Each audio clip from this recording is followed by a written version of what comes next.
Assalamualaikum warahmatullahi wabarakatuh. Pada kesempatan kali ini, saya ingin menceritakan tentang pengalaman seseorang yang menjalani ritual pesugihan di Gunung Kawi, hingga akhirnya seseorang ini menjadi gila. Setelah ditelusuri, mengapa seseorang ini menjadi gila setelah melakukan pesugihan di Gunung Kawi? Karena seseorang ini melanggar pantangan yang ada di pesugihan Gunung Kawi. Bagaimanakah kisah lengkapnya? Langsung kita masuk ke ceritanya. Kali ini saya ingin menceritakan suatu kisah pengalaman dari praktisi yang pernah mendapatkan satu kabar dari seorang ibu rumah tangga tentang kematian suaminya yang dirasakannya aneh. Praktisi ini menjelaskan tentang kematian suaminya, sebut saja namanya Bu Evi dan Pak Karim. Bu Evi ini sudah punya 2 anak yang usianya itu ada yang sudah hampir dewasa, yang waktu itu sudah lulus dari sekolah menengah atas, tapi dengan keadaan yang pas-pasan karena Pak Karim yang kesehariannya bekerja sebagai kuli serabutan yang mengandalkan kebutuhan dari tetangga atau orang-orang yang menyuruhnya. Itu yang membuat dirinya ini harus banting tulang mencari uang untuk mencukupi kebutuhan sehari-hari. Sementara Bu Evi dengan kemampuannya, dengan tenaganya, dia berjualan kecil-kecilan untuk mencukupi kebutuhan anak-anaknya dan membantu Pak Karim untuk meringankan tanggung jawabnya sebagai suami, bekerja dari pagi sampai petang. Siapapun yang menyuruh dirinya, Pak Karim akan melaksanakan pekerjaan itu.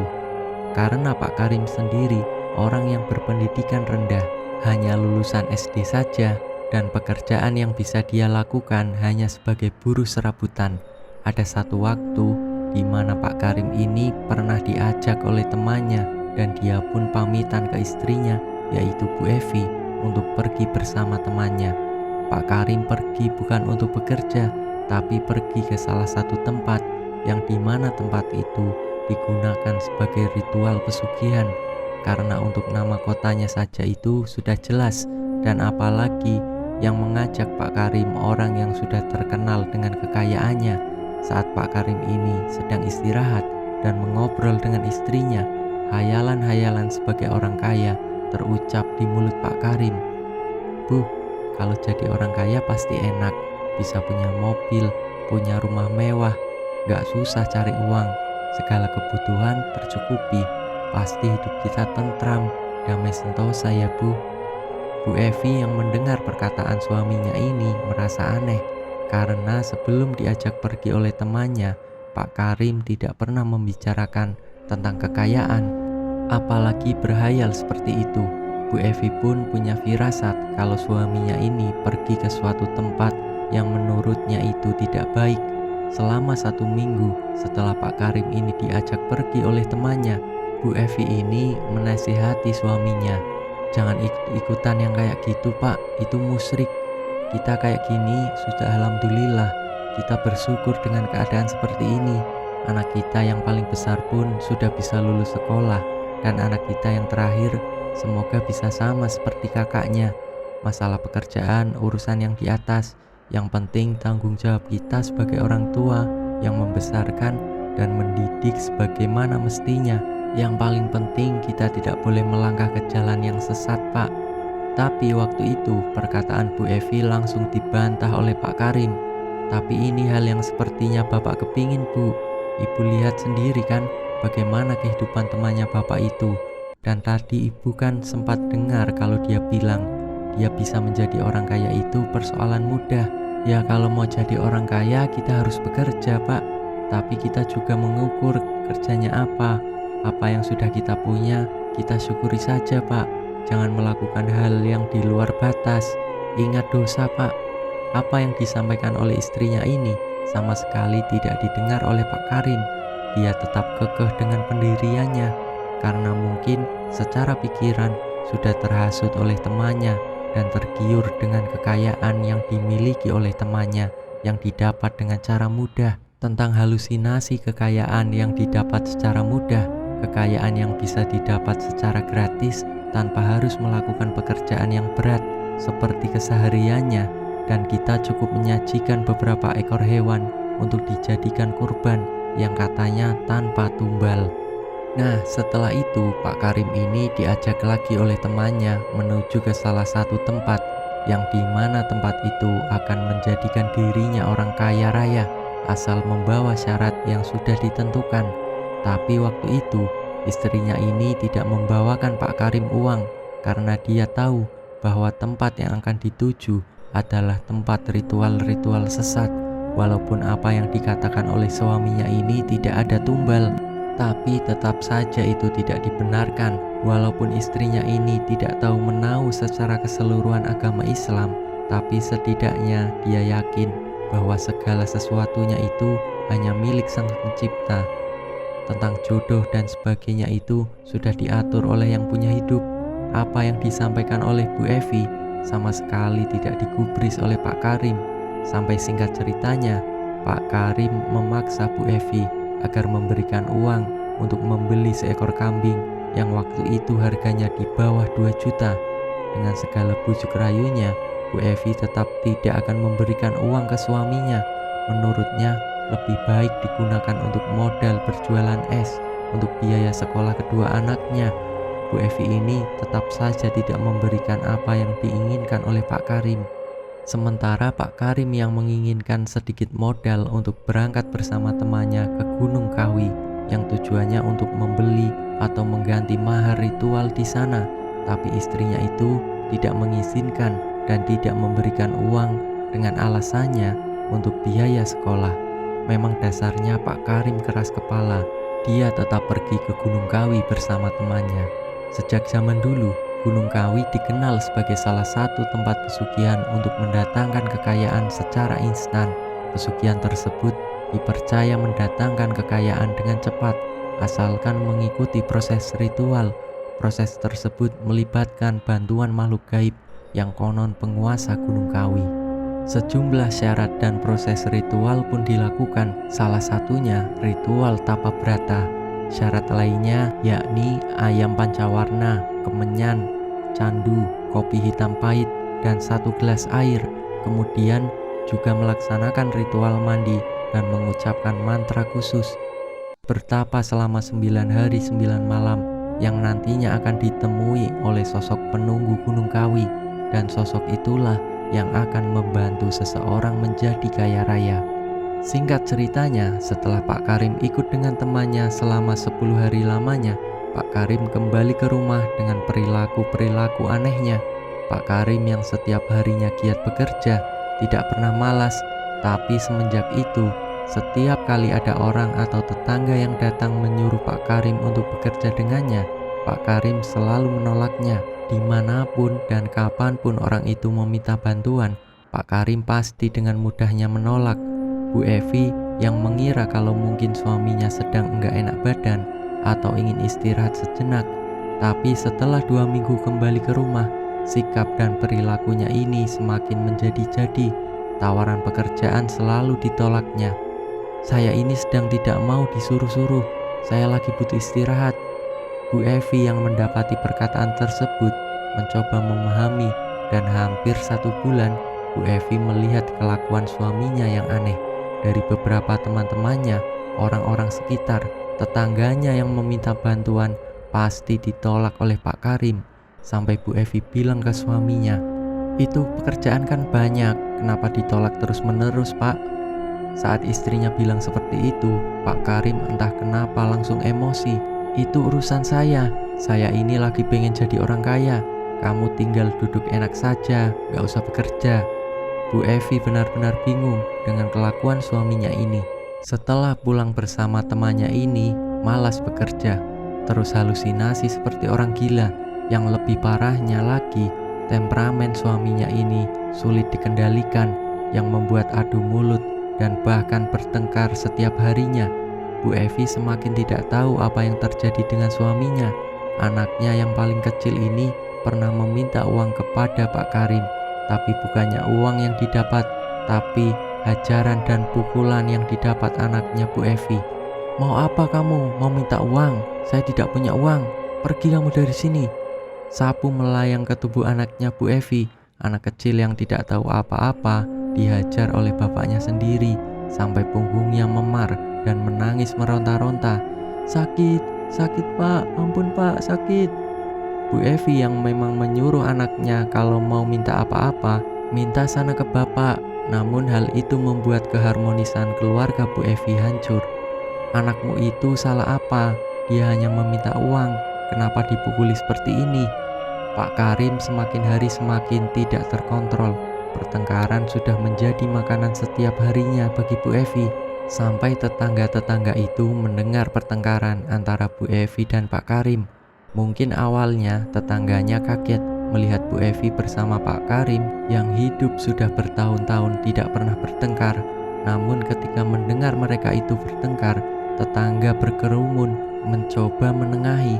Dan singkat ceritanya, setelah 3 bulan sepulang dari Gunung Kawi, Bu Evi yang sudah tidak kuat menahan kelakuan suaminya, yang sudah tidak mau bekerja, temperamen tidak bisa dikendalikan.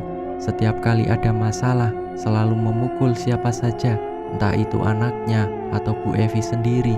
Dan anaknya yang paling besar pun sempat beradu mulut, bahkan mencoba untuk menghajar bapaknya, tapi dilerai oleh Bu Evi. "Tidak baik, itu bapakmu, sudah biarkan saja." Bu Evi yang sudah tidak kuat dengan perilakunya Pak Karim, dia memilih untuk berpisah rumah. Kedua anaknya pun ikut dengan Bu Evi. Perilaku Pak Karim yang sudah kelewat batas, sering menghajar anaknya yang tidak tahu apa-apa. Dan terkadang pun Pak Karim bertingkah aneh, sering merenung, sering diam diri, sering ada di pojok kamar, seakan-akan dia itu mengharapkan sesuatu yang tiba-tiba terjatuh dari langit. Halusinasi menjadi orang kaya ini benar-benar membuat Bu Evi khawatir dengan kondisi suaminya, takut kalau terkena gangguan mental. Dan ketika Bu Evi dan kedua anaknya ini sudah tidak tinggal bersama Pak Karim, Bu Evi mendengar kabar dari tetangganya kalau Pak Karim sakit-sakitan. Bu Evi yang masih sebagai istrinya, dia langsung bergegas melihat kondisi suaminya. Dan ternyata benar apa kata tetangganya, kalau suaminya itu sedang sakit. Kondisi Pak Karim yang ada di dalam kamar terbaring lemah, badan yang sangat kurus karena memang seminggu setelah istrinya ini pergi dari rumah yang setiap hari diberi makanan oleh anaknya yang paling besar, itu ternyata tidak dimakan oleh Pak Karim.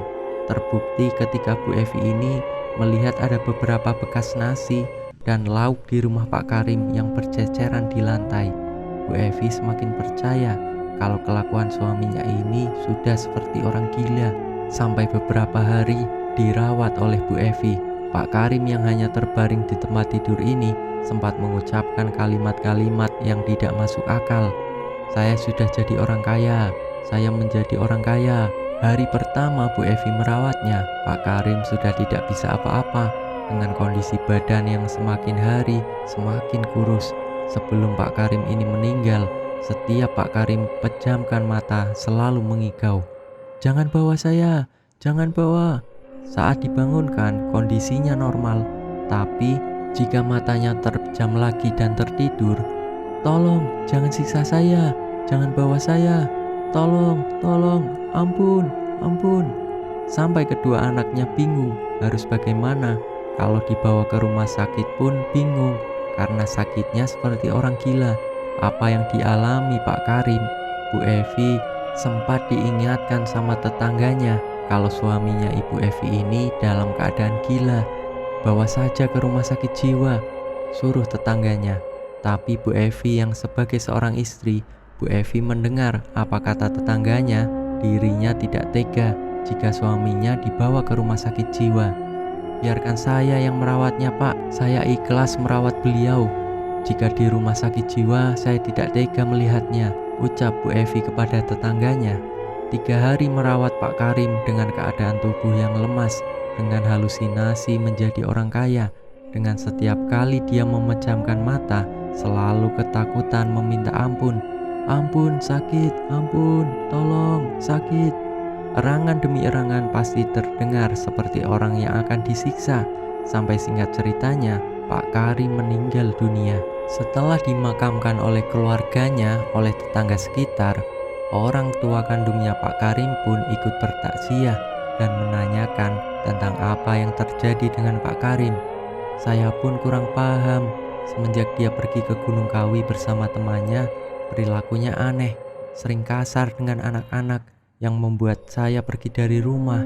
Sementara temannya Pak Karim yang pernah mengajaknya ke Gunung Kawi mendengar ucapan istrinya Pak Karim sontak saja kaget karena memang temannya Pak Karim ini sempat datang saat pemakaman dan dirinya pun tidak menyangka apa yang dialami Pak Karim tidak seberuntung dirinya.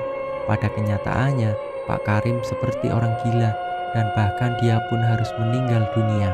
Setelah 7 hari pemakaman, anak pertamanya Bu Evi ini memimpikan bapaknya yaitu Pak Karim yang berteriak-teriak meminta tolong. Teriakan itu pun berkali-kali dibarengi dengan suara tangisan yang meronta-ronta dan jeritan yang menyayat hati. Di esok harinya langsung menanyakan ke ibunya, "Bu, sebenarnya apa yang terjadi sama Bapak? Kenapa di mimpiku Bapak meminta tolong dengan teriakan, dengan jeritan dan tangisan? Kenapa, Bu?" Bu Evi yang mendapati cerita anaknya bahwa Pak Karim ini meminta tolong dengan jeritan, tangisan, dan teriakan. Bu Evi menanyakan ke salah satu ustadz yang juga seorang praktisi di wilayahnya. Bu Evi menceritakan kondisi Pak Karim satu persatu diceritakan, dijelaskan.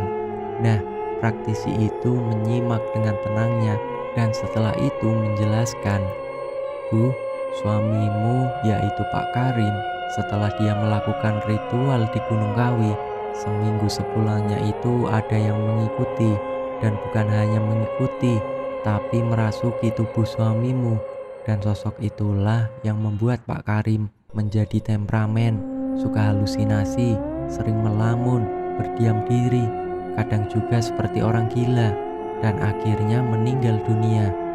Namun yang lebih mengenaskan lagi, kalau ternyata semua penyebab Pak Karim menjadi seperti orang gila dikarenakan dia gagal ritual seperti yang dilakukan oleh temannya.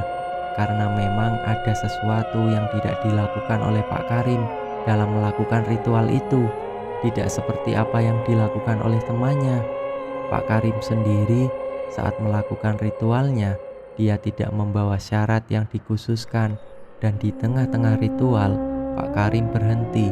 Dan itu adalah sebab musabab Pak Karim menjadi seperti orang gila. Setelah mendengar penjelasan praktisi, Bu Evi serta kedua anaknya akhirnya menerima keadaan kalau ternyata bapaknya itu meninggal dikarenakan ritual yang gagal. Bu Evi sendiri padahal sudah mengingatkan bahwa dalam hal tersebut seperti yang dilakukan temannya Pak Karim itu tidak diperbolehkan secara agama, tapi tetap saja dilakukan dan inilah akibatnya. Pak Karim harus menanggung akibatnya sendiri. Dia menjadi bagian dari Gunung Kawi. Bu Evi meminta sama praktisi itu, "Pak, tolong bantu suami saya agar tenang di alam barzah, Pak. Kita doakan saja ya, Bu. Semoga segala dosa-dosanya diampuni oleh Allah Subhanahu wa Ta'ala," kata Pak Ustadz itu. "Amin, Pak. Terima kasih atas penjelasannya," sahut Bu Evi. Dan selesailah cerita ini. Semoga kita dapat mengambil hikmah atas ceritanya. Akhir kata, wassalamualaikum warahmatullahi wabarakatuh.